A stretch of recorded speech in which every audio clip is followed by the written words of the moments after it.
నమస్తే, welcome to DD9. నేను Pawan.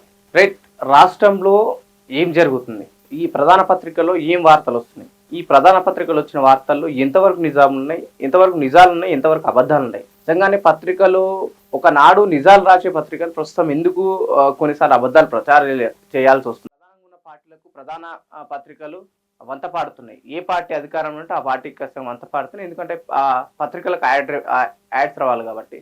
So నిజంగానే పత్రికల్లో వాస్తవాలు ఉన్నాయా, అబద్ధాలు ఉన్నాయా, జనాల వాయిస్ ప్రతిపక్షాలకు కావచ్చు ప్రభుత్వానికి నిజంగానే పత్రిక వినిపిస్తుందా అనే విషయాలు మనం చర్చించే ప్రయత్నం చేద్దాం మార్నింగ్ న్యూస్ లో. నిన్న రాష్ట్రంలో కీలకంగా జరిగిన పరిణామాలు, తీన్మార్ మల్లన్న ఆఫీస్ పైన కల్వకుంట్ల కవిత అనుచరుల దాడి. తీన్మార్ మల్లన్న చేసిన వ్యాఖ్యలు, కవితకు బీసీ ఉద్యమానికి ఏం సంబంధం, కవితకు కంచం పొత్తుందా మంచం పొత్తుందా బీసీలతో అన్న వ్యాఖ్యలు పెద్ద దుమారాన్ని నిలిపి రాష్ట్రంలో. ఈ వాక్యాలు ఈ జీర్ణించుకోలేని అటు కవిత అనుచరులు పూర్తిగా మల్లన్న ఆఫీస్ పైన దాడి చేయడం జరిగింది. అక్కడ మల్లన్నకు సంబంధించిన గన్మెన్లు, తను ఎమ్మెల్సీ కాబట్టి అక్కడ ఉన్న గన్మెన్లు అక్కడ చాలా ఉధృతం ఎక్కువైంది. దాంతో పాటు దాని ద్వారా అక్కడ మల్లన్న గన్మెన్లు పూర్తిగా గాల్లోకి ఆరు రౌండ్లు కాల్పులు జరపడం జరిగింది. సో కవిత శాసన మండలి చైర్మన్ గుత్తా సుఖేందర్ రెడ్డి దగ్గరికి వెళ్ళి మల్లన్న ఈ వాక్యాల పట్ల నేను ఖండిస్తున్నాము, మల్లన్నని తన సభ్యత్వాన్ని రద్దు చేయాలని చెప్పేసి అటు కవిత గుత్తా సుఖేందర్ రెడ్డి దగ్గరికి వెళ్ళడం. సో దాంతో పాటు మల్లన్న మళ్ళీ కొన్ని ఛానళ్లకు ఇంటర్వ్యూ ఇస్తూ లేకపోతే అక్కడ బయటలు వచ్చే క్రమంలో మళ్ళీ అదే వాక్యాలు చేయడం, మళ్ళీ నేను ఇదే మాట మీద నిలబడతాం, కవితకు మాకు కంచం పొత్తున్నా మంచం పొత్తున్నా అనే మాటలతో మళ్ళీ అదే ఆ వాక్యాల మీద నిలబడడం. వైపు మీరే దాడులు చేస్తారు, మీరే కంప్లైంట్ చేస్తారన్న వాక్యాలు కూడా మల్లన చేయడం జరిగింది. సో వీటన్నింటిని ఒకసారి చూసే ప్రయత్నం చేద్దాం మార్నింగ్ న్యూస్ లో. ముందుగా ప్రధాన పత్రికల్లో ఏమేం వార్తలు ఉన్నాయి, ఎందుకంటే హైదరాబాద్ లో బోనాల జాతర కూడా షురువైంది నిన్న. సో దాంతో కూడా హైదరాబాద్ వ్యాప్తంగా పండుగ వాతావరణం అయితే నెలకొంది. నిన్న సికింద్రాబాద్ ఉజ్జయిని మాంకాళి అమ్మవారి పరిధిలో ప్రధానంగా వార్త చూసి మనం మొదలు పెట్టే ప్రయత్నిద్దాం.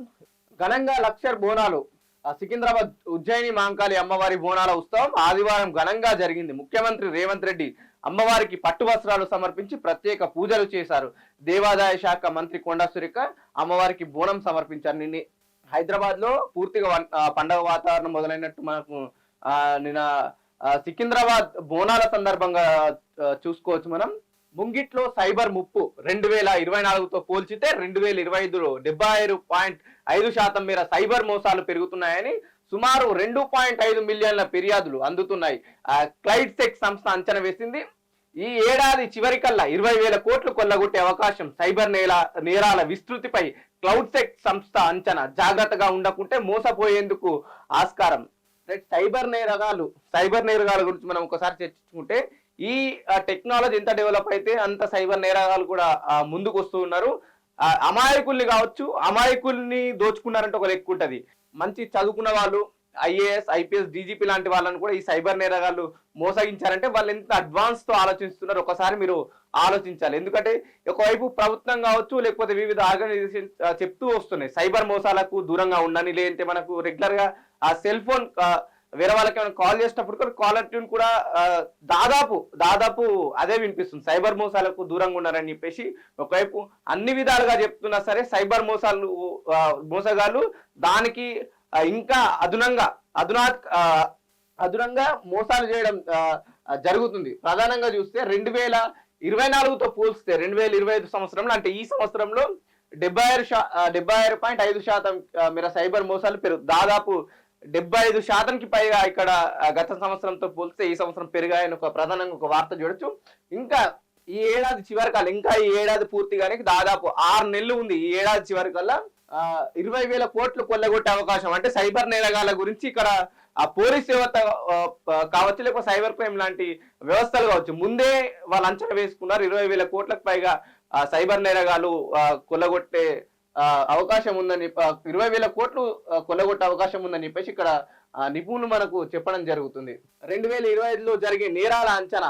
Banking and financial service 8,200, retail and e commerce 5,800, ప్రభుత్వ సర్వీసులు 3,400, ఇతర సెక్టార్ల 2,600 కోట్లలో కొల్లగట్టొచ్చని అంచనా ఉందని చెప్పేసి ఇక్కడ ఈనాడులో ప్రధానంగా వచ్చిన ఆర్టికల్ చూస్తే మనకు అర్థమవుతుంది. గత ఏడాది మాదిరిగానే వాట్సాప్, ఇన్స్టాగ్రామ్, ఫేస్బుక్ తదితర ఫిషింగ్ మెయిల్స్ పంపి బురడి కొట్టించే మోసాలు ఈసారి అధికంగా జరగనున్నాయి. ఇన్వెస్ట్మెంట్ స్కామ్ యాప్స్ ప్రముఖ కంపెనీల పేరుతో యూట్యూబ్, టెలిగ్రామ్ నకిలీ యాప్లను సర్కార్ లేట్ చేస్తారు. Bank KYC record app bank ఖాతాల యూజర్ నేమ్, పాస్వర్డ్, ఓటీపీ లాంటి ఓటీపీలు తెలుసుకునేందుకే ఫోన్లు చేస్తారు లేదా మెసేజ్లు పంపి మోసం చేస్తారు. నకిలీ బిల్ పేమెంట్ యాప్లు కరెంట్, నల్ల తదితర బిల్లులు చెల్లింపు కోసం నకిలీ యాప్ల లింకును పంపి మోసగిస్తారు. ప్రధానంగా ఇక్కడ సైబర్ నేరగాలు ఏ విధంగా మోసం చేస్తారనే విధంగా ఎట్లా మోసం చేస్తారు, ఏ యాప్లు వాడతారు, ఏ దారులు వాడతారనే విషయాలు కూడా ఇక్కడ ఈనాడు క్లియర్ గా ఇచ్చింది. నేడు నూతన రేషన్ కార్డుల పంపిణీ తిరుమలగిరిలో లబ్ధిదారులకు అందించనున్న సీఎం రేవంత్ రెడ్డి. రాష్ట్ర వ్యాప్తంగా లబ్ధిదారులకు అందనున్న 3.58 లక్షల కార్డులు. రైట్, దాదాపు 9.5 ఏళ్లలో బీఆర్ఎస్ పార్టీ ఎటువంటి రేషన్ కార్డులు పంపించేయాలని చెప్పేసి ఒకవైపు కాంగ్రెస్ పార్టీ అధికారం ప్రతిపక్షంలో చెప్తూ వస్తుంది. మేము అధికారంలోకి వచ్చిన 19 నెలల్లోనే దాదాపు 3 లక్షలకు పైగా రేషన్ కార్డులు ఇస్తున్నాం.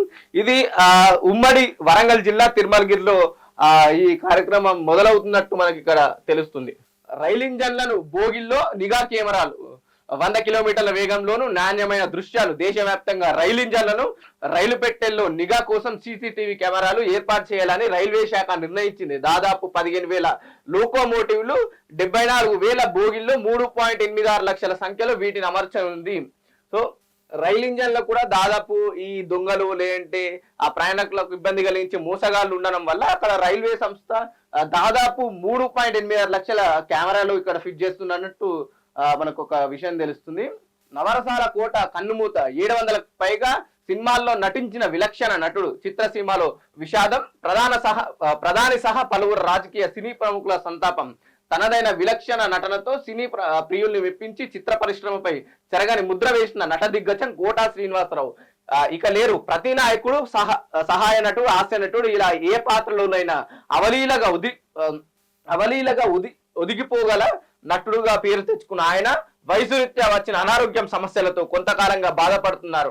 ఆదివారం తెల్లవారుజామున హైదరాబాద్ ఫిలిం నగర్ లోని తన స్వగృహంలో తుదిశ్వాస విడిచారు. ఆయనకు సతీమణి రుక్మిణి, కుమార్తెలు పావని, పల్లవి ఉన్నారు. కుమారుడు ప్రసాదరావు 2010లో హైదరాబాద్ లో జరిగిన ఓ రోడ్డు ప్రమాదంలో కన్నుమూశారు. కోటా శ్రీనివాసరావు తన 4.5 దశాబ్దాల సినీ ప్రయాణంలో పలు భాషల్లో 700కు పైగా సినిమాలో విభిన్నమైన పాత్రలు పోషించి ప్రేక్షకుల మదిలో నిలిచిపోయారు. ఆయన మృతి చిత్ర పరిశ్రమలో విషాదం నింపింది. ప్రధాని మోదీతో పాటు తెలుగు రాష్ట్రాల ముఖ్యమంత్రులు, సినీ రాజకీయ ప్రముఖులు కోటా మృతికి సంతాపం ప్రకటించారు. సినీ రాజకీయ ప్రముఖులు పెద్ద సంఖ్యలో తరలివచ్చి ఆయన భౌతిక కాయాన్ని సందర్శించి నివాళులర్పించారు. ఆదివారం సాయంత్రం జూబ్లీహిల్స్ లో మహాప్రస్థానంలో కోటా అంత్యక్రియలు నిర్వహించారు. కోటా శ్రీనివాసరావు గారు చాలా మంది తెలుగు ప్రజలకు దగ్గరైన వ్యక్తి. కోటా శ్రీనివాసరావు గారు ఆ స్క్రీన్ ముందట వచ్చిందంటే మా ఇంట్లో మంచి ఒక స్క్రీన్ ముందట వచ్చిందన్నట్టు ఫీల్ అయ్యే తెలుగు ప్రజలు నిన్నటితో తన ప్రస్థానం పూర్తయిందని మనం అనుకోవచ్చు. ఎందుకంటే చాలా కాలం నుంచి తను సినిమాల్లో నటించడం, దాదాపు 700లకు పైగా హిందీ, తమిళ్, మలయాళం, కన్నడ ఇలా తెలుగు లాంటి భాషలు 700లకు పైగా సినిమాల్లో నటించడం తనకై అరుదైన ఘనతల రాజకీయ సినీ ప్రముఖులు భావిస్తున్నారు. తీన్మార్ మల్లన్నపై తెలంగాణ జాగృతి కార్యకర్తల దాడి. కవితపై ఆయన వ్యాఖ్యలు నిరసన. గాల్లో మల్లన్న గన్మైన్ 6 రౌండ్ల కాల్పులు. క్యూ న్యూస్ కార్యాలయంలో దాడికి దిగిన జాగృతి కార్యకర్తలు మల్లన్న ఛాంబర్ లోకి రావద్దంటూ హెచ్చరిస్తూ తుపాకీ ఎక్కుపెట్టిన ఆయన గన్మెన్ శ్రీనివాసరావు. సో ఈ మ్యాటర్ గురించి మనం స్వేచ్ఛలో చూసే ప్రయత్నం చేద్దాం. పూర్తిగా వివరాలేంటో. పసిమొగ్గలపై పైచాచికం చర్యలు తీసుకుంటున్న ఆగని దారుణాలు. ఏటా నమోదవుతున్న పోక్సో కేసులు 3,398. గత 5 ఏళ్లలో నమోదైనవి 16,994. శిక్షలు పడ్డవి కేవలం 188 మాత్రమే. మత్తు, సెల్ ఫోన్ ప్రమాద కారణాలు. చిన్నారుల పట్ల కేర్ తీసుకోవాలి. బ్యాడ్ టచ్, గుడ్ టచ్ పై అవగాహన కల్పించాలంటూ ప్రధానంగా ఒక ఆర్టికల్ చూడొచ్చు. నిజంగా ఆ పోక్సో కేసులు కావడం చాలా బాధాకరం. నిజంగా పోక్సో కేసు ఎప్పుడైతే అంటే మైనర్ బాలికపై ఎప్పుడైతే అఘాయిత్యానికి పూనుకుంటారో, రేప్ చేస్తారో, సో వాళ్ళపైన పోక్సో యాక్ట్ పెట్టడం జరుగుతుంది. నిజంగా చిన్న పిల్లలపై ఇలాంటి చర్యలకు ఎవరైతే పాల్పడతారో వాళ్ళని ఖచ్చితంగా కఠినంగా శిక్షించాలి. గతంలో శిక్షించారు. కానీ ఇక్కడ చూస్తే ఏటా ప్రతి సంవత్సరం 3,390 అంటే దాదాపు 3,400 పైగా కేసులు నమోదవుతున్నాయి. దాంట్లో ఎక్కడ కూడా ప్రూవ్ కాని కేసులు వాళ్ళు అక్కడ ఉన్న నేరస్తులు తప్పించుకుంటూ చాలా మంది ఎక్కడ కూడా ఈ ఈ 3,000 దాదాపు 3,400 కేసులు సంవత్సరానికి నమోదు అవుతున్నాయి. దాంట్లో కేవలం శిక్ష పడ్డవి 118 మందికి, అంటే దాదాపు 2% మందికి ఇక్కడ కేసులు పడ్డట్టు మనకు తెలుస్తుంది. నిజంగా ఇట్లాంటి చర్యలకు పూనుకున్న వాళ్ళని ఖచ్చితంగా ప్రభుత్వం కావచ్చు, పోలీసు వ్యవస్థ కఠినంగా శిక్షించాలి. మరొకసారి అవతల వ్యక్తికి భయం పుట్టేలా శిక్షించాలని చెప్పేసి మేము కూడా కోరుకుంటున్నాము. రూట్ మార్చిన డ్రగ్ ప్లేడర్లు డెడ్ డ్రాప్ ద్వారా డెలివరీ, కొరియర్ సంస్థల ద్వారా కూడా డ్రగ్ ఫ్రీ స్టేట్ గా మార్చాలని సీఎం ఆదేశాలు. దాడులు జరుపుతున్న ఈగల్ టీం యాంటీ నార్కోటిక్ అయినా దొరకని ప్రధాన ప్లేడర్ల జారా. ఈ డ్రగ్స్ విషయంలో కూడా గతంలో నుంచి నార్కోటిక్ బృందం కావచ్చు, లేకపోతే ఇటు ఈగల్ టీం లాంటి వాళ్ళు పూర్తిగా దర్యాప్తు కొనసాగిస్తున్నాం. ఈ డ్రగ్స్ దంద ఎక్కడ కూడా ఆగట్లేదు. నిజంగా ఈ డ్రగ్స్ దంద ఈ 2 తెలుగు స్టేట్లలో ఎక్కడ బీజం పడింది. ఎందుకంటే ఇక్కడ చిన్న పిల్లవాళ్ళు కావచ్చు, లేకపోతే సామాన్యులు డ్రగ్స్ తీసుకోవడం కాదు, ఈ సాఫ్ట్వేర్ ఇంజనీర్లు లేదంటే డాక్టర్లు ఆ పెద్ద స్థాయిలో ఉన్న వాళ్ళే ఈ డ్రగ్స్ తీసుకోవడం వల్ల కాస్త ప్రభుత్వానికి కావచ్చు, లేకపోతే పోలీసులకు ఇబ్బందిగా మారింది ఈ సవాల్. చిన్న డ్రగ్స్ తీసుకున్న వాళ్ళని దొరకబడుతున్నాం. దానికి ప్రధానంగా సప్లై చేస్తున్న వాళ్ళు ఎవరు కానీ వాళ్ళు దొరకట్లేరు ఇంకా అని చెప్పేసి పోలీసు ఇంకా వెతుకుతూనే ఉంది, కానీ పోలీసులకు ఎటువంటి క్లూ కానీ దొరుకుతలేదు. ఒకవైపు ఈ వెబ్సైట్ల ద్వారా కావచ్చు, లేకపోతే ఈ కామర్స్ కంపెనీల ద్వారా ఈ డ్రగ్స్ దందా కొనసాగుతుంది. బోనభాగ్యం భక్తి శ్రద్ధతో ఉజ్జయిని మహంకాళి బోనాలు, అమ్మవారికి పట్టు వస్త్రాలు సమర్పించిన సీఎం రేవంత్ రెడ్డి. సికింద్రాబాద్ జోన్ లో ట్రాఫిక్ ఆంక్షలు మళ్లింపు, 2,500 మంది పోలీసుల బందోబస్తు. అడుగడుగున సీసీ నిఘా, మఫ్టీ పోలీసుల వ్యూహం, నేడు రంగం, అంబారిపై అమ్మవారి ఊరేగింపు. రైట్, ప్రధానంగా మనం వార్త వచ్చి సికింద్రాబాద్ కు సంబంధించిన వార్త ఇది. కయ్యాల కవిత మైలేజ్ మళ్ళీ దొందే, రాజకీయ లబ్ధి కోసమే హాట్ టాపిక్ గా ఇద్దరు ఎమ్మెల్సీల తీరు. కులం అంటూ ఒకరు, కుటుంబం అంటూ మరొకరు, ఎప్పుడు ఏదో ఒక లొల్లి, ప్రజా సమస్యలపైన లేని సోయి. ఎమ్మెల్సీ అయిన యూట్యూబర్ మాదిరి మల్లన్న వ్యవహారం, అడ్డు అదుపు లేకుండా నోటికొచ్చినట్టు మాటలు, భరించలేని వాళ్ళు బాధపడ్డ రోజులెన్నో. కవితది అదే దారి, సొంత ఎజెండాతో ముందుకు, ప్రజల్లో లేని స్పందన, అందుకే ఫ్రస్ట్రేషన్. తాజా వ్యవహారాలతో బయటపడ్డ మైలేజ్ ప్లాన్, దాడిని ఖండిస్తూనే హద్దులు దాటొద్దని హెచ్చరికలు. నిన్న రాష్ట్రంలో ప్రధానంగా రాష్ట్ర వ్యాప్తంగా ఒక్కసారిగా చర్చకు వచ్చిన విషయం మల్లన్న వర్సెస్ కవిత. అయితే మల్లన్న ఒక కార్యక్రమంలో పాల్గొంటూ బీసీలకు కవితకి ఏం సంబంధం, కంచం పొత్తున్నా మంచం పొత్తున్న వాక్యాలు పూర్తిగా తెలంగాణ రాష్ట్ర వ్యాప్తంగా దుమారాన్ని లేపై. ఎందుకు ఇట్లాంటి వాక్యాలు అనాల్సి వచ్చింది? ఒకవైపు ఆ మంచం పొత్తు అనే వివాదం కూడా అటు వాళ్ళు జాగృతి కార్యకర్తలు కావచ్చు, బీజేపీ నాయకులు బీఆర్ఎస్ నాయకులు ఎక్కడ కూడా తీసుకోవట్లేరు. కానీ మల్లన్న మాత్రం దానిపై ఎక్స్ప్లెనేషన్ ఇచ్చే ప్రయత్నం చేసిండు. కంచం పొత్త మంచం పొత్త అంటే, మీరు మంచం పొత్త అంటే మీరు ఏదో అనుకుంటున్నారు, మేము మంచం పొత్త అంటే వియ్యం అని ఇక్కడ తెలంగాణలో మేము దాన్ని సంబోధిస్తామని చెప్పేసి కూడా ఇక్కడ మల్లన్న అటు సమర్థించుకునే ప్రయత్నం చేస్తున్నారు. కానీ జాగృతి నాయకులు ఇట్లాంటి వ్యాఖ్యలు మళ్ళీ చేయడం, మల్లన్న నీకు సిగ్గుండాలని చెప్పేసి ఒకవైపు మల్లన్నను గట్టిగానే విమర్శిస్తున్నారు. మల్లన్నపై అటు శాసన మండలి చైర్మన్ గుత్తా సుఖేందర్ రెడ్డి కూడా అటు వీళ్ళు లేఖ సమర్పించడం జరిగింది. మల్లన్న సభ్యత్వం, ఎమ్మెల్సీ సభ్యత్వాన్ని రద్దు చేయాలని చెప్పేసి కవిత అటు లేఖ అటు ఇవ్వడం, మరోవైపు డీజీపీ ఆఫీస్కి వెళ్ళి కూడా మల్లన్నపై చర్యలు తీసుకోవాలని చెప్పేసి కంప్లైంట్ ఇవ్వడం జరిగింది. ఒకవైపు మల్లన్న మాత్రం ఆఫీసుల పైన మీరే దాడులు చేస్తారు, మీరే కంప్లైంట్ ఇస్తారని చెప్పేసి ఆ మల్లన్న కూడా కవిత పైన గట్టిగానే వ్యాఖ్యలు చేశారు. ఎందుకంటే ఒకవైపు తెలుగు రాజకీయాల్లో వచ్చి ప్రత్యేకంగా తెలంగాణ రాజకీయాల్లో కవిత ఎప్పుడు వార్తల్లో నిలుస్తుంది. ఎందుకంటే ఇటు బీఆర్ఎస్ పార్టీ నుంచి తనకు సరిగ్గా అటు ఆదరణ లేదని కవిత సపరేట్ జాగృతి సంస్థ నడిపించుకోవడం, మరోవైపు మల్లన్న దాదాపు 3 పార్టీలు చేరి బయటకు వచ్చి బహిష్కరణ నేతగా తన మల్లన్న ఉండడం, ప్రస్తుతం ఎమ్మెల్సీగా ఉండడం జరిగింది. సో మల్లన్న పైన కూడా చాలా మంది విరుచుకపడుతున్నారు. ఇట్లాంటి వ్యాఖ్యలు చేయడం, ఒక ఎమ్మెల్సీగా ఉన్న వ్యక్తి ఇట్లాంటి వ్యాఖ్యలు చేయడం సబబు కాదు. ఏదైతే నిన్న కవితకు సంబంధించిన అనుచరులు మల్లన్న ఆఫీస్ పై దాడి చేయడం దాన్ని పూర్తిగా తీవ్రంగా ఖండిస్తున్నారు. సో అక్కడ ఉన్న మల్లన్న ఎమ్మెల్సీ కాబట్టి మల్లన్నకు సంబంధించిన గన్మేన్లు అక్కడ ఉన్న దాడిని ఆపలేక 6 రౌండ్లు గాల్లోకి కాల్చడం. సో ఇది ఇంకా వివాదంగా మారింది. ఎందుకంటే అక్కడ గొడవ జరగడం ఒక ఎత్తు అయితే ఈ గన్లు పేలడం కూడా మరొక ఎత్తు అయిపోయింది. మల్లన్న ఆఫీస్ పూర్తిగా రక్తం అడుగులు తడిసిపోయినట్టు కూడా మనకు నిన్న కొన్ని వీడియోల్లో తెలుస్తుంది. మల్లన్న తీరుతో సస్పెండ్ అయినా కూడా కాంగ్రెస్ కు దగ్గరగానే, మల్లన్న తీరుతో కాంగ్రెస్ కు డ్యామేజ్, సస్పెండ్ అయినా కూడా కాంగ్రెస్ కు దగ్గరగానే మల్లన్న ప్రతిసారి హైకమాండ్ ను ఇరకాటంలో పడేస్తున్న వ్యవహారం చింతపండుతో సంబంధం లేదని స్పష్టంగా చెప్పలేని నేతలు, సీఎం నుంచి మంత్రుల వరకు అందరిపైన దురుసు ప్రవర్తన, తాజాగా మహిళా ఎమ్మెల్సీ వివాదాస్పద వ్యాఖ్యలు కరెక్టే కాదంటూ ఖండించిన TPCC Mahesh Kumar Goud. Mallanna last time ఇప్పుడు ఎమ్మెల్సీగా ఉన్న ఏదైతే పొజిషన్ ఉందో, సో కాంగ్రెస్ నుంచి అటు గ్రాడ్యుయేట్ ఎమ్మెల్సీగా పోటీ చేయడం జరిగింది.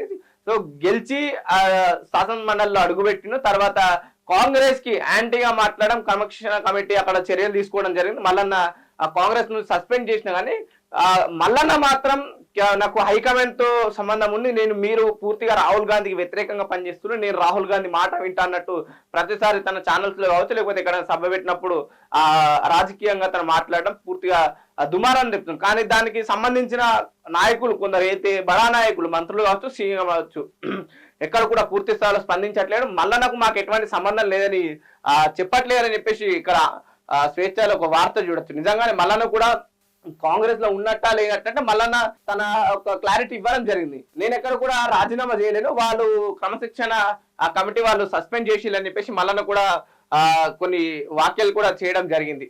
తాజాగా ఎమ్మెల్సీ పై తాజాగా మహిళా ఎమ్మెల్సీ పై వివాదాస్పద వ్యాఖ్యలు కరెక్టే కాదంటూ ఖండించిన టీపీసీసీ మహేష్ కుమార్ గౌడ్. ప్రధానంగా ఎమ్మెల్సీ కవితపై చేసిన వ్యాఖ్యలు పూర్తిగా తెలంగాణ సమాజాన్ని, తెలంగాణ మహిళలను అవమానించినట్లని కవిత కావచ్చు జాగృతి మహిళలు పూర్తిగా ఆరోపించారు. నిన్న పూర్తిగా మనం చూస్తుంటే ఇక్కడ చూడొచ్చు, కాల్పులు ఏంటి, ఆడబిడ్డ ప్రశ్నిస్తే సహించలేకపోతున్నారా, ఊరుకునే ప్రసక్తే లేదు, రేవంత్ రెడ్డి స్పందించి వెంటనే చర్యలు తీసుకోవాలి, ఎథిక్స్ కమిటీకి ఫిర్యాదు చేయాలి, మండలి చైర్మన్ కు ఎమ్మెల్సీ కవిత విజ్ఞప్తి, law and order IG Ramana Kumar కు ఫిర్యాదు. మల్లన్న ఆఫీస్ ఏదైతే అక్కడున్న జాగృతి నాయకులు మల్లన్న ఆఫీస్ పైన కావచ్చు అక్కడున్న సిబ్బంది పైన దాడి చేయడం వల్ల అక్కడ ఎమ్మెల్సీకి సంబంధించిన గన్మేలు పూర్తి 6 రౌండ్లు గాల్లో కాల్పులు జరపడం. సో దానికి సంబంధించి ఆర్టికల్ ఏదైతే కవిత గుత్తా సుఖేందర్ రెడ్డికి ఆ లేఖ సమర్పించిన తర్వాత ప్రెస్ మీట్ పెట్టి ప్రశ్నిస్తే ఆడబిడ్డలు ప్రశ్నిస్తే మీరు కాల్పులు జరుపుతారని చెప్పేసి కవిత కూడా కాస్త ఘాటుగానే స్పందించిన వైనం మనం చూడొచ్చు. బీసీలపై కుట్ర మేమేంటో మీకు చూపిస్తాం, నా వాక్యాలకు కట్టుబడి ఉన్న కవితకు బీసీలకు సంబంధం లేదు, కంచం మంచం అనేది వియ్యం, అందుకునే సందర్భాల్లో వాడతాం, మా మీద దాడి చేసి మళ్ళీ ఫిర్యాదు చేయడానికి సిగ్గుండాలి, కవిత ఫిర్యాదుపై మల్లన్న డైరెక్షన్. నేనైతే ప్రధానంగా మల్లన్న కావచ్చు మల్లన్న చేసిన వాక్యాలు ప్రధానంగా ఈ వాక్యాల వల్ల అయితే కంచం పొత్తుందా మంచం పొత్తుందా, కంచం అంటే మీతో మేము ప్లేట్లో తిన్నామా లేక మంచం అంటే మీతో మేము ఉన్నామా అనే ఆ కవిత వాళ్ళు తీసుకున్న దానికి మల్లన్న ఎక్స్ప్లెనేషన్ ఇచ్చే ప్రయత్నం చేశారు. నిజంగా కంచం పొత్తు అంటే మేము ఒక ప్లేట్ లో కలిసి తింటే కంచం పొత్తు, మంచం పొత్తు అంటే మీతో మేము వియ్యమనుకున్నాం, అంటే మీ ఇంట్లో పిల్లలు మాకు వచ్చినా మా ఇంట్లో పిల్లలు మీకు వెళ్ళినానే ఒక క్లారిటీ ఇచ్చే ప్రయత్నం మల్లన్న చేస్తున్నారు. కానీ ఎక్కడ కూడా జాగృతి నాయకులు కావచ్చు కవితకు సంబంధించిన ఆ ఫాలోవర్స్ తగ్గడం లేదన్నట్టు తగ్గేదే లేదన్నట్టు దాడులకు తెగపడుతున్నారు. నిజంగానే కవితది కూడా మీడియా ఛానళ్ల పైన దాడి చేయడం తప్పు, ఎందుకంటే బీఆర్ఎస్ ఈ మధ్య మనం కొంతకాలంగా చూస్తున్నాం ఏ మీడియా వాళ్ళు ప్రశ్నించినా ఆ మీడియా పైన దాడి చేయడం జరుగుతుంది. మరోసారి మల్లన్న క్యూస్ పైన దాడి చేయడం జరిగింది. గతంలో కూడా బీఆర్ఎస్ అధికారంలో ఉన్నప్పుడు కంటిన్యూగా ఆ బీఆర్ఎస్ పార్టీ అటు మల్లన్న పైన దాడి చేయడం, ఇప్పుడు కూడా అధికారం పోయినా సరే అదే కొనసాగుతుందని చెప్పేసి మల్లన్న ప్రధానంగా వ్యాఖ్యానించారు. నిన్న లోకల్ పై బీజేపీ కసరత్తు, నేటి నుంచి జిల్లాల పర్యటనలు, రామచంద్రరావు అధ్యక్షతన సమావేశాలు, ముఖ్య అతిథిగా బన్సల్ హాజరయ్యే ఛాన్స్, కార్యకర్తలకు వర్క్ షాప్ శిక్షణ తరగతులు. నిజంగా రామచంద్రరావు అధ్యక్షతన బీజేపీ మళ్ళీ పుంజుకుంటుందా? ఎందుకంటే ఎక్కడ కూడా బీజేపీ నాయకులు సంతోషంగా లేరన్నట్టు మనకు ప్రధానంగా తెలుస్తుంది. రామచంద్రరావు బీజేపీని ఏ విధంగా నడిపిస్తారు, ఒకవేళ రామచంద్రరావు ఈ స్థానిక సంస్థల ఎలక్షన్లు ఈ సెప్టెంబర్ లోపు వస్తే ఏ విధంగా తన వంతు కృషి చేస్తారు? ఎందుకంటే ఇప్పుడు ప్రధానంగా బీజేపీకి ఉన్న సిచ్యువేషన్ చూస్తే బీజేపీకి కావాల్సింది బలమైన లీడర్, బలమైన వాయిస్ ఉన్న లీడర్ అని అక్కడ కార్యకర్తలు చెప్తున్నారు. కానీ ఇక్కడ కొందరు రాష్ట్ర అగ్రనాయకత్వం మాత్రం రామచంద్రరావు పూర్తిగా మంచి సీనియర్ లీడర్, ఏబీవీపీ నుంచి వచ్చిన లీడర్, రామచంద్రరావుకి ఆ క్రెడిబిలిటీ ఉంది, అందుకే మేము బీజేపీ పార్టీ అధ్యక్షత తనకు అప్పగించినామని చెప్పేసి ఇక్కడ రాష్ట్ర అగ్రనాయకత్వం బీజేపీ కార్యకర్తలకు చెప్పడం జరుగుతుంది. తాగారు దొరికారు, పీకల దాకా తాగి రోడ్డు ఎక్కిన మందుబాబులు, ఒకే రాత్రి పట్టుబడ్డ 528 వాహనదారులు, అవగాహన కల్పిస్తున్న మారని తీరు, బీఆర్ఎస్ లో కేసుల తంట, పార్టీ నేతలను వెంటాడుతున్న కేసులు, ఫోన్ ట్యాపింగ్, కాళేశ్వరం, ఫార్ములా ఈ కార్ రేస్ లో కేసులు, ఎప్పుడు ఏ కేసును తెస్తారో తెలియక నేతల సతమతం. అందుకే స్తంభించిన పార్టీ కార్యక్రమాలు ప్రారంభానికి నోచుకునే సభ్యత నమోదు, నైరుష్యంలో గులాబీ క్యాడర్. నిజంగానే కాంగ్రెస్ పార్టీ అధికారంలోకి వచ్చిన తర్వాత పూర్తిగా బీఆర్ఎస్ ని టార్గెట్ గా చేసుకుని కంటిన్యూగా బీఆర్ఎస్ అగ్రనాయకుల పైన కేసులు పెట్టడం జరుగుతుంది. సో ఏదైతే బీఆర్ఎస్ పైన కేసులు పెడుతుందో, ఒకవైపు ఈ కార్ రేసింగ్ లాంటివి కావచ్చు, కాళేశ్వరం లాంటి కేసుల పైన విచారణ కావచ్చు, లేకపోతే కవిత పైన లిక్కర్ స్కామ్ లాంటి కేసుల విచారణలో కావచ్చు, పూర్తిగా బీఆర్ఎస్ ఎటువంటి కార్యక్రమాలు చేపట్టలేకపోతుంది. రీసెంట్ గా వరంగల్లో సభ పెట్టిన తర్వాత, సో దాని తర్వాత ఇక్కడ కూడా పూర్తిగా అయితే బీఆర్ఎస్ పార్టీ శ్రేణులలో జోష్ నింపలేకపోతుంది. ఎందుకంటే వాళ్ళకి అంత సమయం కూడా దొరకట్లేదు.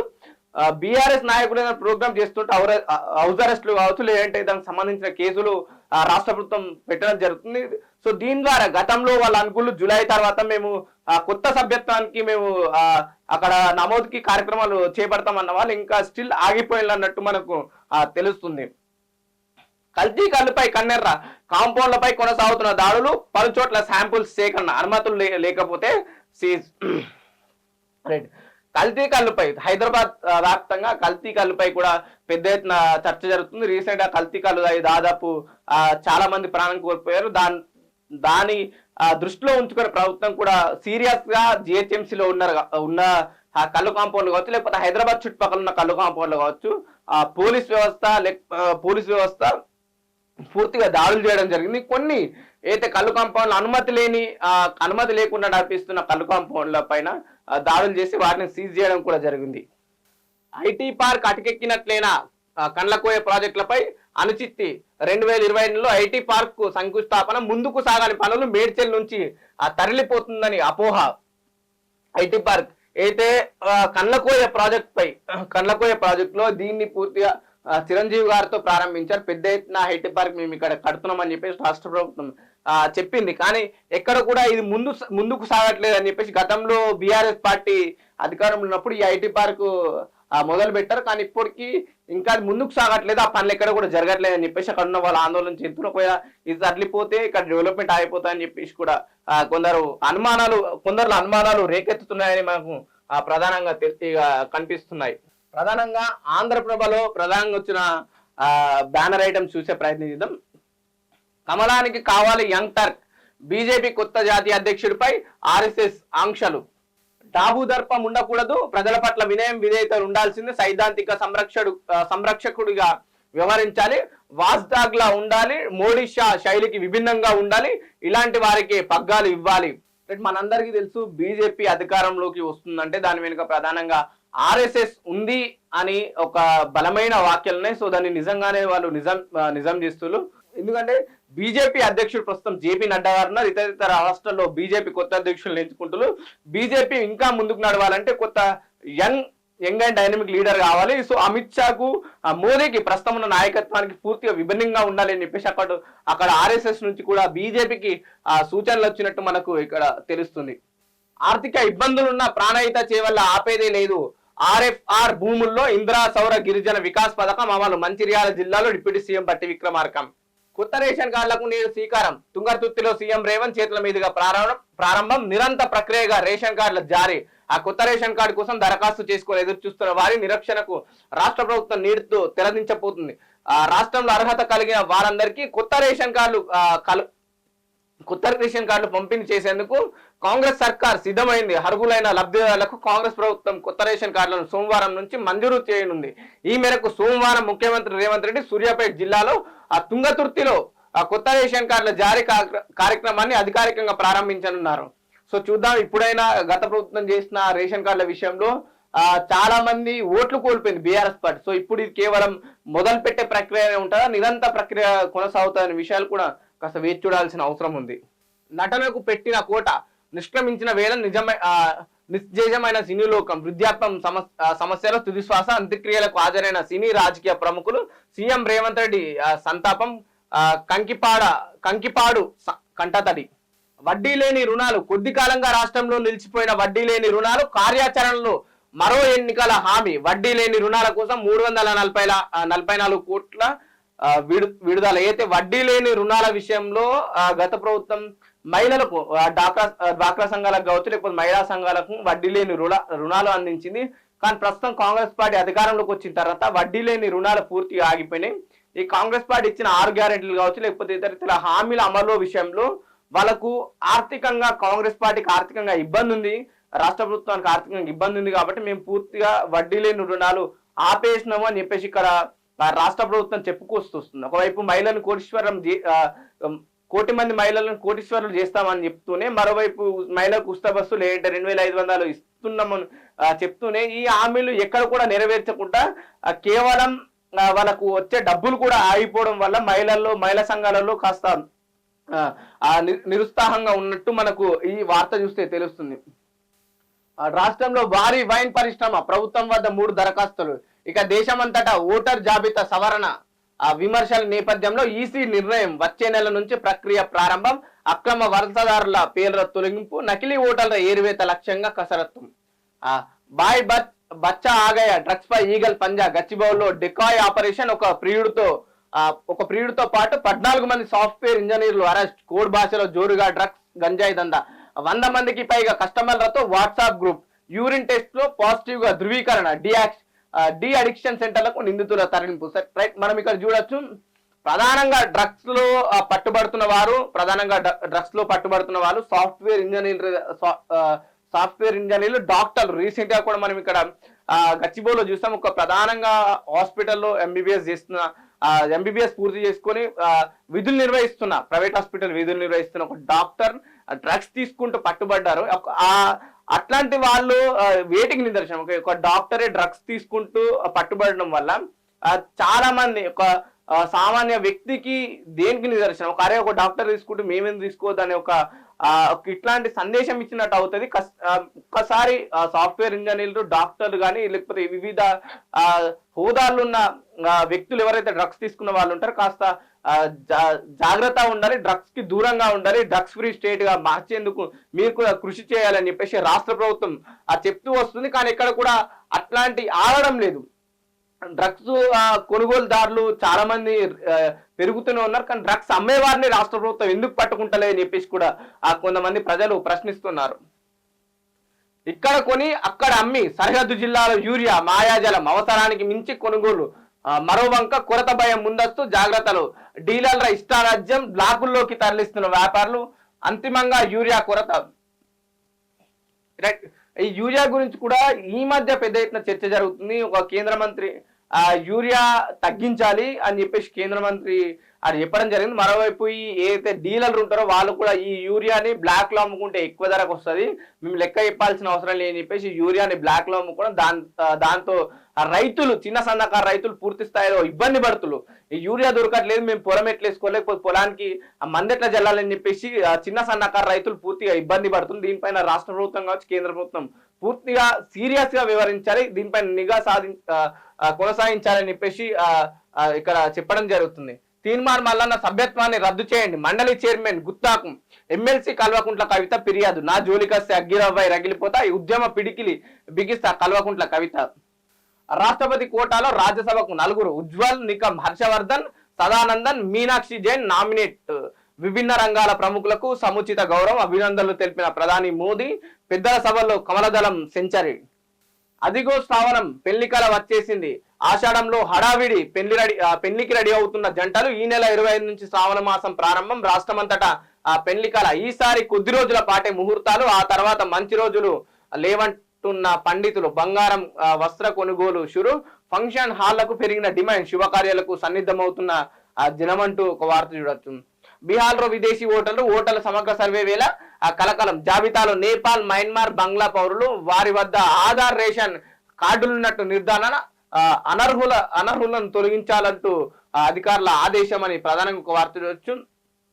నిజంగానే మన దేశంలో అక్రమ వలసదారులు ఎక్కువైపోయినాయి. వాళ్ళని గుర్తించి వాళ్ళకు సరైన తిరిగి వాళ్ళ దేశానికి పంపిస్తారు, లేకపోతే వాళ్ళు ఇక్కడ పని చేసుకుంటే వాళ్ళకి సరైన ఆధారతులు ఇక్కడ ఏమన్నా నివాసం కల్పిస్తారో ఒకసారి అధికారులు ఆలోచించాలి ఈ విషయం. ఎందుకంటే అక్రమ వలసదారుల వల్ల ఎన్నో ప్రమాదాలు జరిగే అవకాశం ఉంటే మన 2 పూర్తిగా భారతదేశం వ్యాప్తంగా ఈ అక్రమ వలసదారుల వల్ల అటు ట్యాక్స్ ఎగ్గొట్టే ప్రయత్నం లేని వాళ్ళకి సరైన ఆధారాలు లేకపోవడం, దీని వల్ల కాస్త కమ్యూనల్ వైలెన్స్ కూడా చెలరేగడం జరుగుతుంది. గత కొంతకాలం నుంచి దాదాపు బీజేపీ చెప్తూ వస్తుంది, ఇటు అక్రమ వలసదారులు భారతదేశంలో ఉన్నారు, పూర్తిగా దాన్ని అరికట్టాలని చెప్పేసి బీజేపీ చెప్తూ వస్తుంది. కానీ ఇక్కడ కూడా పోలీసులు అంత చురుగ్గా పనిచేయట్లేదు, అధికారుల నిర్లక్ష్యం వీటిలో కనిపిస్తుందని కొంతమంది బీజేపీ నాయకులు కూడా చెప్పడం జరుగుతుంది.